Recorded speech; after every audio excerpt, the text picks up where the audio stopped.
Most of you know that I'm a news addict, and I just have to say,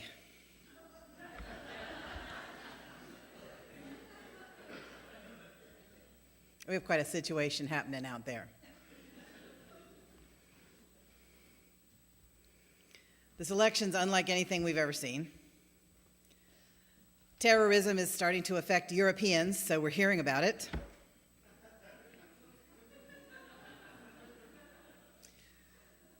Some folks are trying to make us believe that we have to choose between saying that black folks should not be shot for things white folks are not shot for, and saying we support law enforcement. That's not a real choice. We can do both. You have to have really finely tuned ears when you listen to cable news anymore. Now, I can do this because I'm a professional. But everybody talks at the same time. Have you noticed that? 3 people all talking at the same time, and they're all mad. I understand, I'm mad too. But people on all sides act like all the other people have taken leave of their good senses.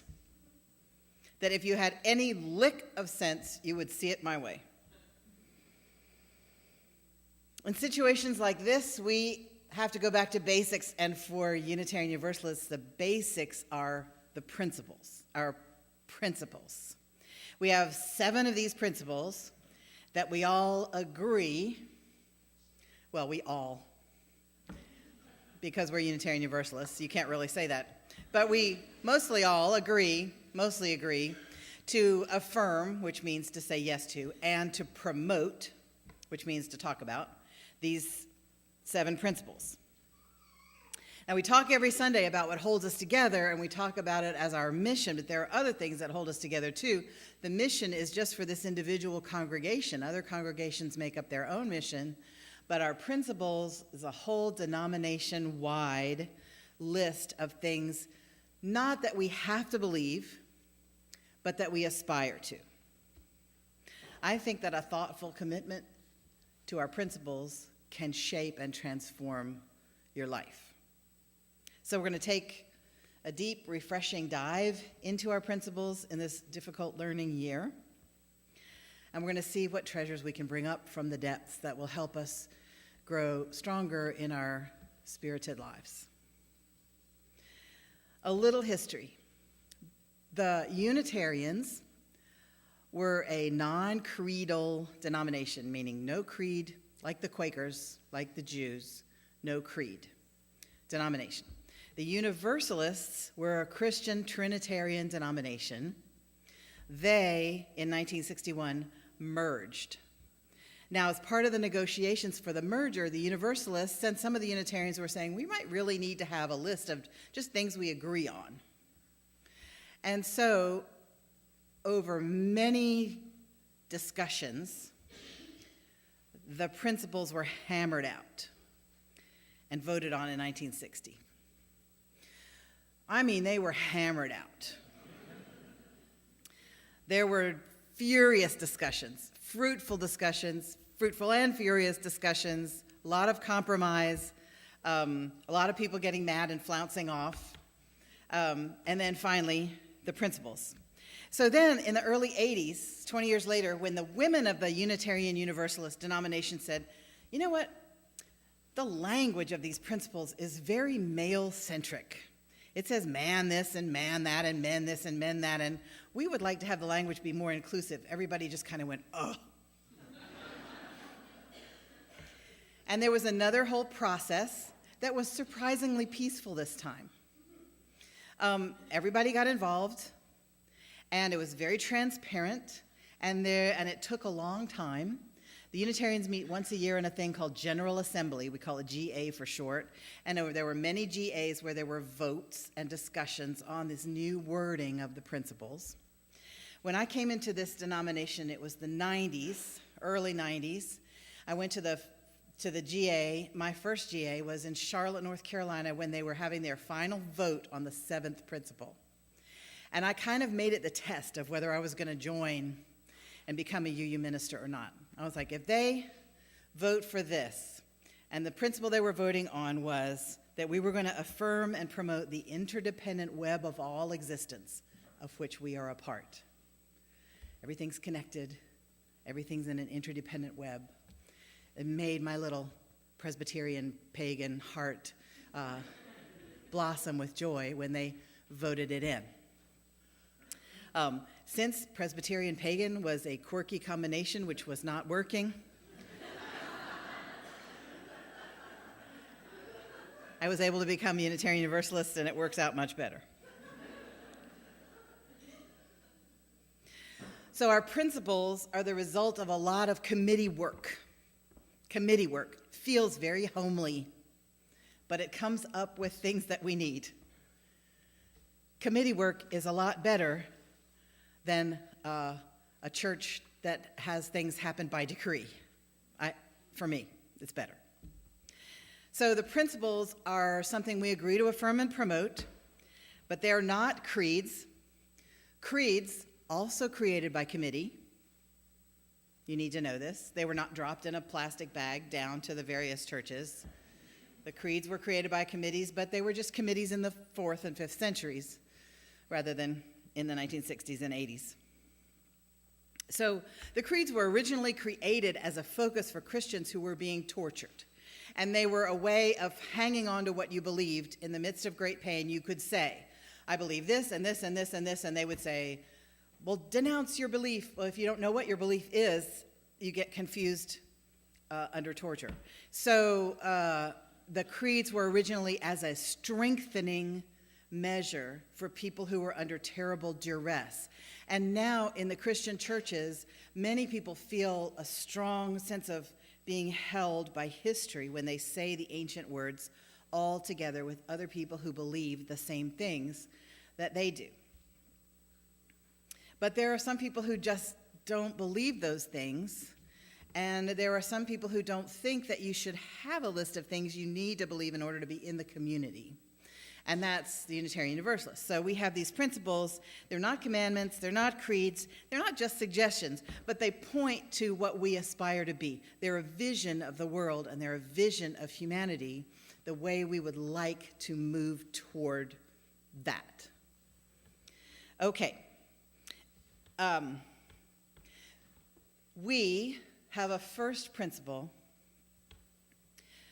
which I'm going to talk about this morning. And it says, we affirm and we promote the inherent worth and dignity of every person. So it's unearned. You don't have to be a doer to make your worth. You don't have to be a certain kind of, you don't have to have perfect grammar to have good worth. You don't have to have perfect teeth to have good worth. You don't have to have a perfect bank account or have grown up on a golf course or anything in order to have worth and dignity. This is a spiritual stretch for me because I, like the Calvinist belief, the only one I want to hang on to from my Presbyterian days, which says that people are totally depraved.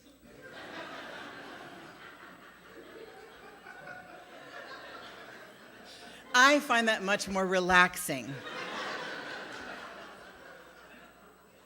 So if I read about somebody who was a torturer in a South African jail, or somebody who hurts people, or somebody who says idiotic racist things, I want to just go, that person is totally depraved. It explains a lot. But no. Now I have to say, that person has inherent worth and dignity, and that complicates my feelings toward them, but it makes me a better person. Because I have to ask myself in every situation, how would this situation be different if I were to actually treat this person, even in my heart of hearts, as if they had worth and dignity? Sidebar.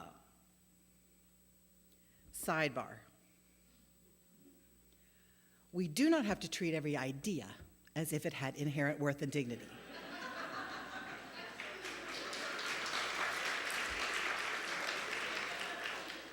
Some ideas lead to injustice and destruction, and some ideas are just really stupid. And so, yet, we do treat people as if they had worth and dignity. And this is the complicating factor in a situation like this. We normally feel like we live in a world where most people agree with the principles. You know, you could read the principles at some times in history and go, well, sure, everybody believes in the worth and dignity of every person. But today, we watch the news and we're seeing rallies of what look like thousands of people who actually do not believe in the worth and dignity of every person. Actually, actively do not believe in the worth and dignity of every person. It looks like to me. And so I think this is a wonderful and fertile learning time for us to have our principles thrown into such stark relief where we can actually really see what would it look like if we did not live according to the principles. What do people look like when they're actually living the opposite of the principles and believing they're doing the right thing for themselves and for their neighbors and for America? So I'm saying, okay, it's not that if somebody doesn't agree with our principles that they would not be welcome here. That's not what I'm saying. I'm saying you could take anybody from a Trump rally and dump them right in the middle of this congregation, and they would be welcome here, theoretically. And we would do our best to make that actual. And yet they would feel, a person who does not affirm and promote these same principles would feel some sort of a lack of fit. They would go, hey, I'm in a place here that's very different from the rally I just got taken up by the Spirit from and dumped here in the middle of this rally right here, which I'm not sure what it is. But it's different. Yes, and we want to make it as different as possible. But all of those people have worth and dignity. They just see the world in a very different way. They have a longing for fairness. They just have a different thought about how to get there. And they have a longing for safety and security. You can understand that. You want to be safe. You want your kids to be safe. But they have a different idea about who should be included in the safety ness. So the principles inform our lives, and I'm willing to bet, unless you were raised as a Unitarian Universalist, you remember the first time you read them. And you remember the first time nodding and going, oh, gosh, I feel like I found my people. Or you thought, what a bunch of hippies, I'm going somewhere else.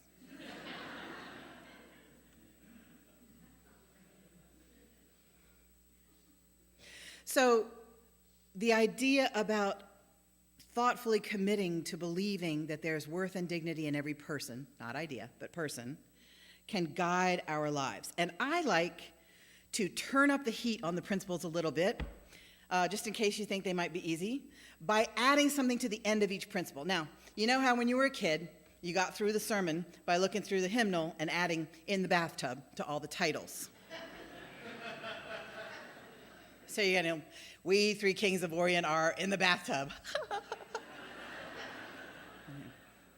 Anything that helps you get through the sermon, I'm for it. So I like to add to our principles these words: beginning in our homes and congregations. So we affirm and promote the inherent worth and dignity of every person, beginning in our homes and congregations, which brings it to a harder level of difficulty, because everything is easier in the abstract. How do we do that? Does this mean letting everybody do what they want until civilization falls? No, clearly not.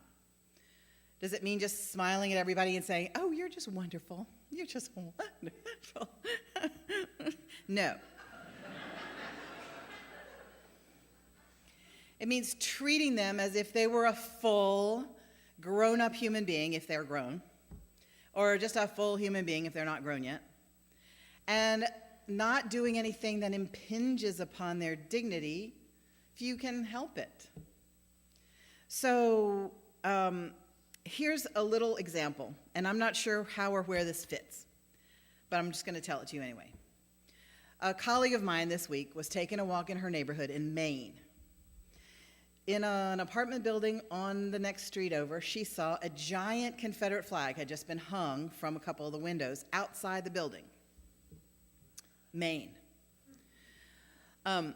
Just then, a woman came out of the building to walk her dog.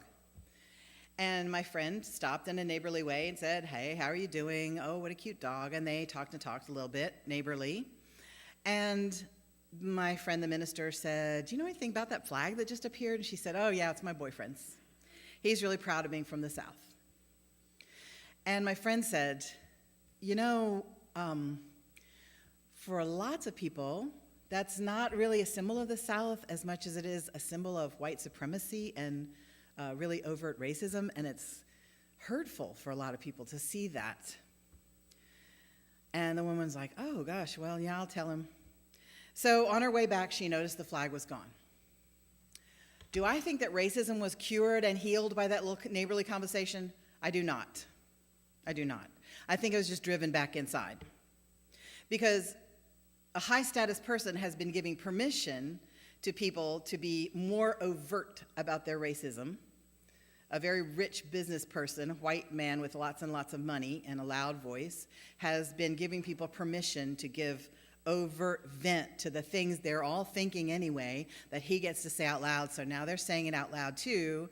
And the social pressures that have kept it underground have been released on some people. And I think what that conversation did probably was in a very friendly, neighborly way, drove it back inside the apartment. What actually works, though? What really works to change somebody's mind? So I preached a sermon last spring, which I'm sure you remember. That was a joke.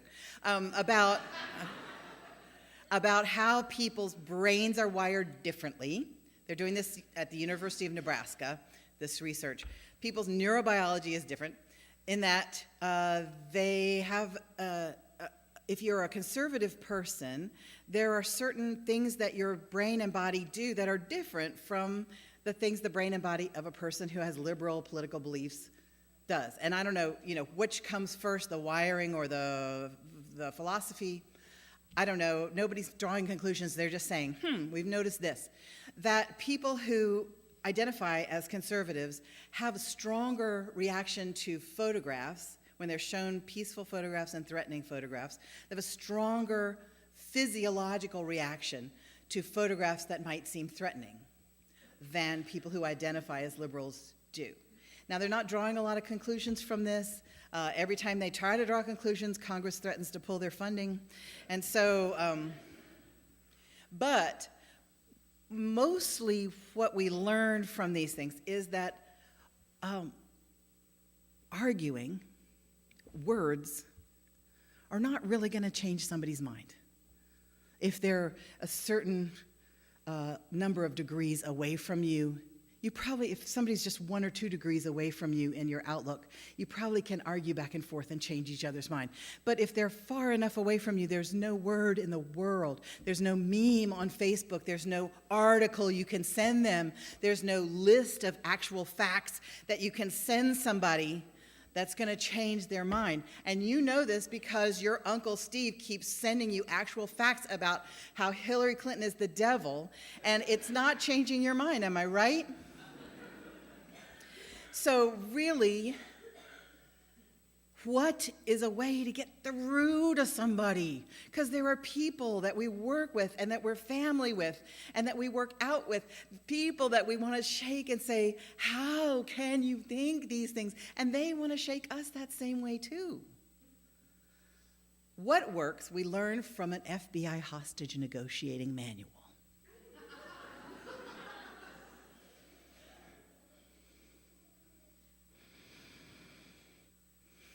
What works is listening. Deep, authentic listening. You can't fake it. You have to really be present with a person. You have to really ask them questions, not like, what's the matter with you? But questions like, tell me more. How did you come to think this? I have a very hard time with that personally. I have somebody in my life who says, women shouldn't be ministers because God is a man.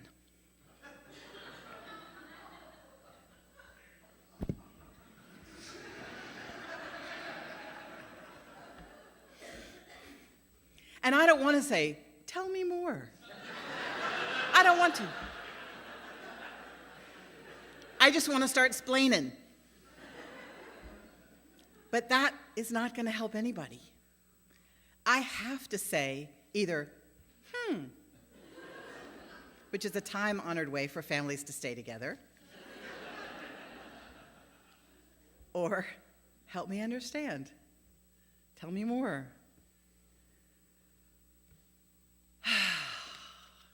The FBI hostage negotiator says you have to listen with so much presence and so much authenticity and so much willingness to engage that you can almost get to the place where you can say, you know what, I see why you thought you needed to take some hostages to get your point across. I really can see that. I might take some hostages myself tomorrow. But today we're going to deal with this. I just want to listen to you a little bit more. How can we get that good at listening, even to our family, even to the people who are like-minded with us, except for a couple little degrees of difference? How do we stop explaining and start listening? I don't know. I think I'm going to get a tattoo that just says, listen. But I won't show it to anybody else. It'll just be for me. I'll be tempted to pull up my sleeve and go, ugh! Because nobody listens, nobody. You will start noticing. Everybody who is listening to somebody else talk is thinking about what they're going to say next. They go, That happened to me one time. They bring it to themselves, like instantly. If you can find somebody who will stay with you on a topic of your choosing and ask you 3 questions in a row about what you are talking about without bringing it to themselves, marry that person as fast as you can.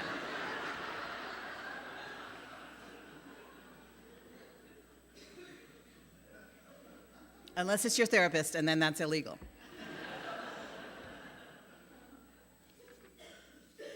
We honor the worth and dignity of people by believing they can teach us something if we engage with them in all sincerity.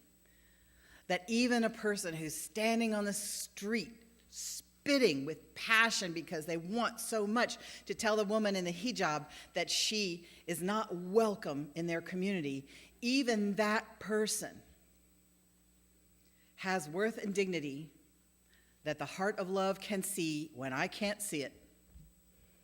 And if the heart of love can possess me when I'm in the proximity to a person like that, I can say, come on over here and tell me a little bit more. Tell me more. Let me hear you out all the way. Because if we have a commitment to this principle of the inherent worth and dignity of every person, this is just one of our 7 principles, just one. If we have a commitment to that, then we have a commitment to dismantling the structures of our culture that press inequality on people, that make it dangerous for women in their own homes, that make it a life-threatening situation if you're a person of color and you get pulled over for a traffic stop, that make it dangerous for you if you're a trans person and you want to go out dancing.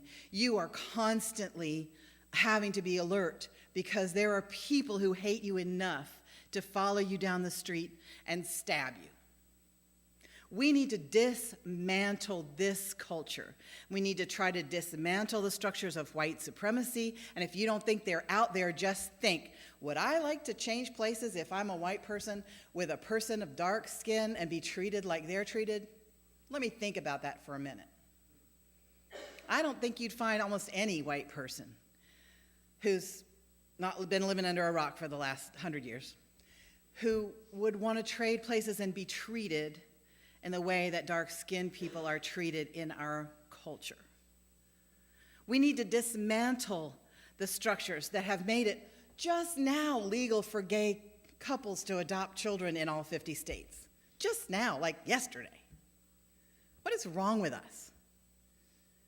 We are so, and the structures of patriarchy that we don't even really talk about oppress little boys and little girls, oppress men and oppress women. And the men feel like they have to have answers for everything. And the women feel like they have to draw the man out and make him talk by asking him questions about himself and never beat him at ping pong. I don't know if that's true anymore. But the structures in our culture are crazy. And it is not wrong to feel like a bad fit with those crazy structures. And we use our energy and whatever privilege we have. If we're a male, we use male privilege. If we're a white, we use white privilege. If we're straight, we use straight privilege. Whatever privileges we have, we use it to dismantle these structures. And most of all, we practice knowing when to listen, when to speak. I think most of us should listen more. I'm including myself. And I have this mask. I used to have a mask just like this on the front of the bulletin in my office.